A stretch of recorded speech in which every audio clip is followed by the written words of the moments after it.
안녕하세요. 김성길 목사와 함께하는 예수님 이야기 제4단원의 368회가 되겠습니다. 이 시간 주제는 예수님을 생각하라, 이런 주제입니다. 자, 본문은 마태복음 10장 17절로 20절입니다. 사람들을 삼가라. 그들이 너희를 공회에 넘겨주겠고 그들의 회당에서 채찍질하리라. 또 너희가 나로 말미암아 총독들과 임금들 앞에 끌려가리니 이는 그들과 이방인들에게 증거가 되게 하려 하심이라.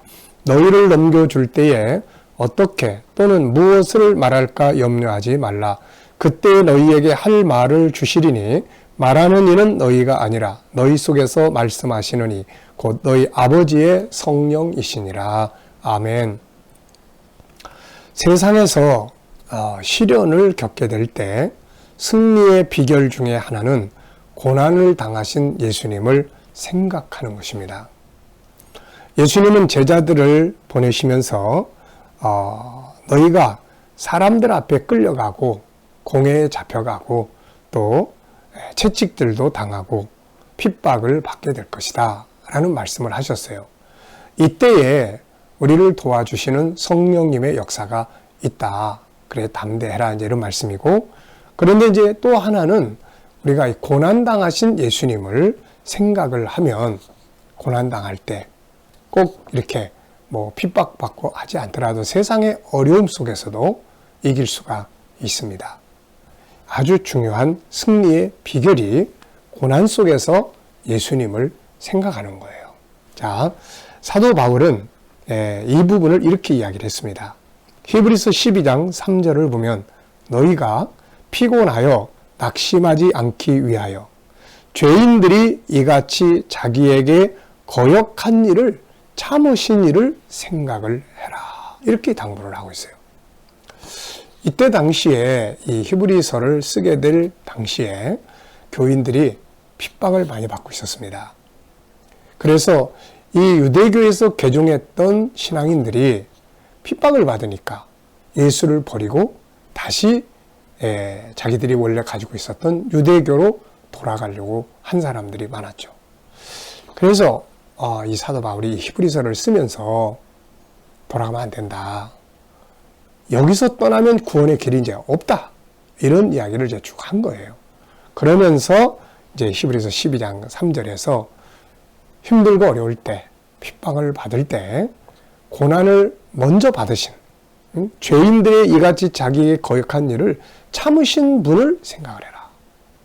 십자가를 지시기까지 가야바의 법정에서 고난받고 고통받으신 그분을 생각을 해라. 그러면 승리할 수가 있다는 겁니다. 이게 맞는 말씀이에요. 네. 자, 예수님이 당하셨던 고난들을 생각하면 우리가 어떤 상황에서도 승리할 수가 있습니다.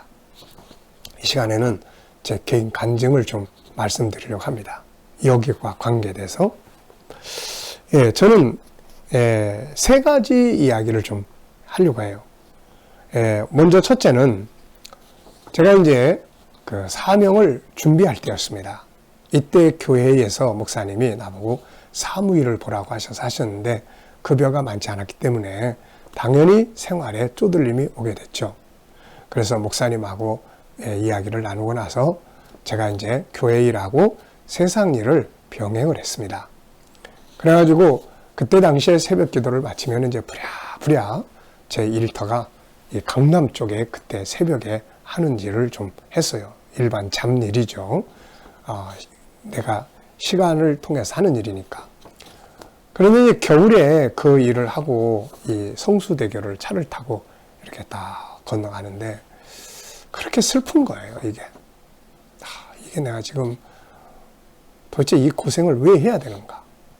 네. 그러면서 너무 마음이 슬프고 속상하고 그런 거예요. 그런데 그때 뭐가 딱 떠오르냐면은 고난받으신 예수님의 모습이 딱 떠오르는 거예요.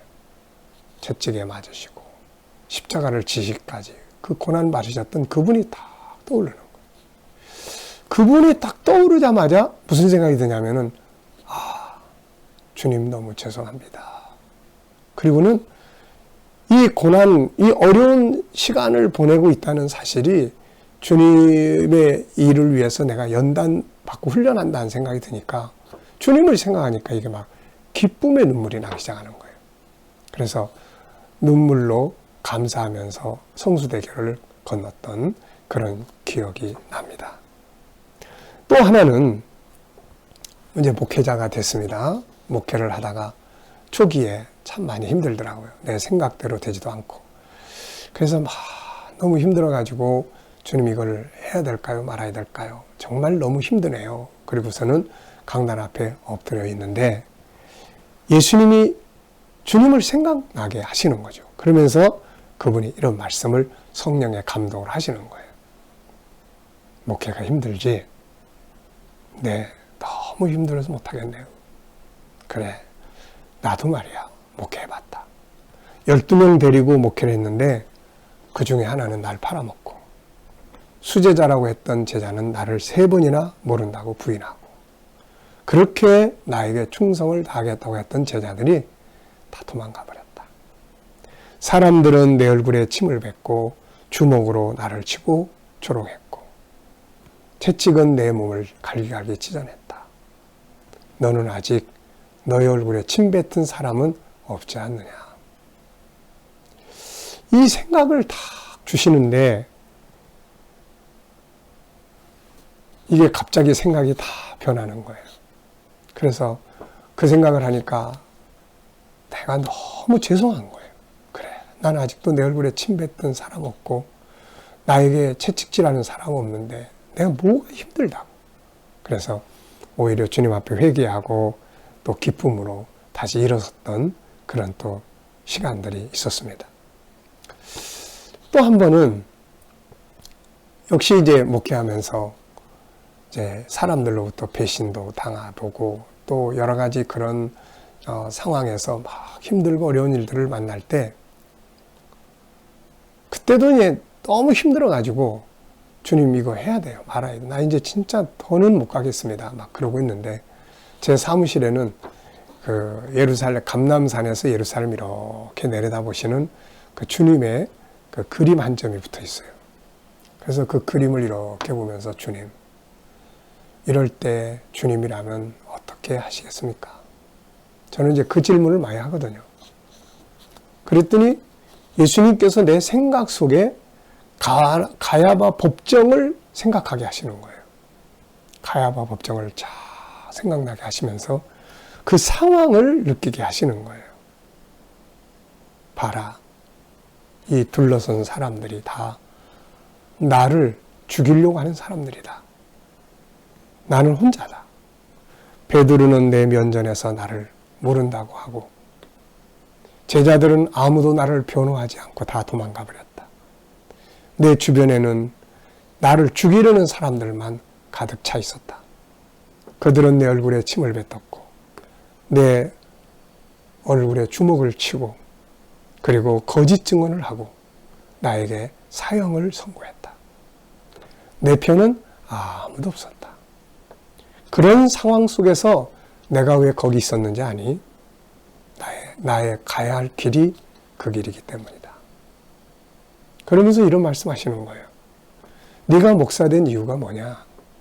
사람들에게 존경받고 영광받고 사람들 앞에 왕노릇하려고 목사된 거냐?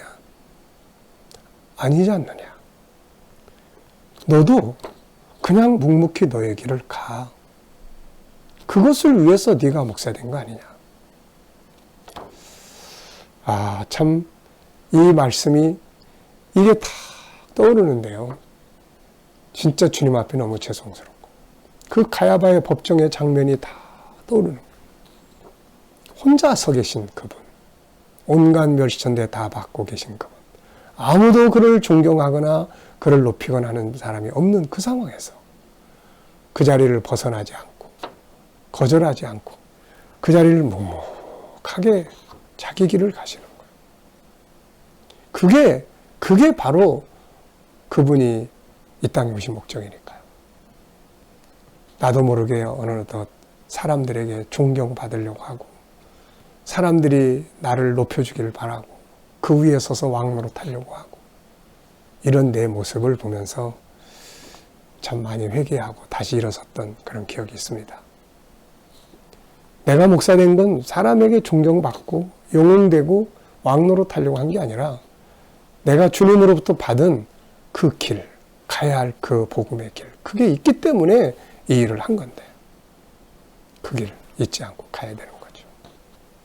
그래서 항상 이제 이런 상황들이 생기면 저는 저한테 물어봐요. 목사 왜 됐어? 네가 가야 될 길이 뭐야? 그냥 그 길 가면 되는 거야. 참 이게 예수님을 생각한다는 것이 얼마나 소중한 것인지를 저는 이렇게 몇 번 경험을 해봤습니다. 고난과 시련 속에서 승리의 비결은 이 길을 먼저 가신 예수님을 생각하는 거죠. 그래서 바울은 이걸 잘 알고 있었습니다. 그래서 히브리서 12장 3절에서 너희가 피곤하여 낙심하지 않기 위해서, 포기하지 않고 어려움 속에서 절망하지 않기 위해서는 이런 일을 먼저 겪으신 그분을 생각하라고 당부했던 거죠. 환난과 핍박을 당할 때, 사람들로부터 배신을 당할 때, 아무도 알아주는 이가 없다고 생각될 때, 시련과 고난 속에서 모든 것을 포기하고 싶을 때, 수고했지만 열매가 보이지 않아서 실패했다고 느껴질 때, 그때 이분을 생각을 하셔야 합니다. 고난의 길, 아픔과 고통의 길, 십자가의 길, 배신의 길을 묵묵히 걸어가셨던 그분을 생각을 해야 합니다. 그러면 승리하게 되는 거죠. 이 시간 말씀 여기서 마치겠습니다. 감사합니다.